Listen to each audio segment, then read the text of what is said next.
Deuteronomy 17. Do not sacrifice to the Lord your God an ox or sheep with a defect or any serious flaw, for that is detestable to the Lord your God.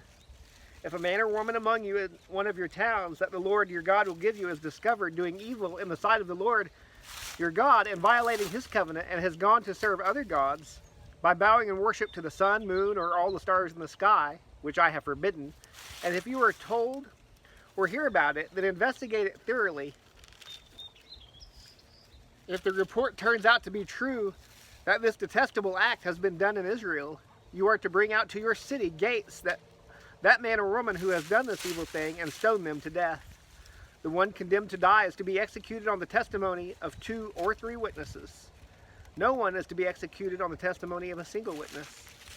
The witness's hands are to be the first in putting him to death, and after that the hand of all the people.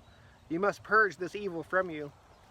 If a case is too difficult for you concerning bloodshed, lawsuits, or assaults, cases disputed at your city gates, then go up to the place the Lord your God chooses.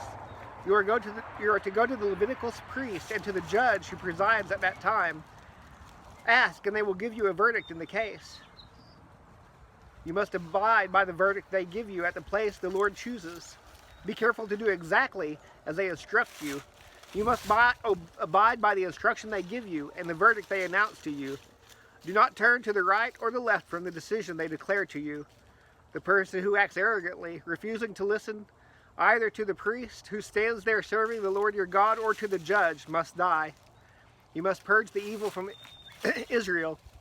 Then all the people will hear about it, be afraid, and no longer behave arrogantly. When you enter the land the Lord your God is giving you, take possession of it, live in it, and say, I will set a king over me like all the nations around me.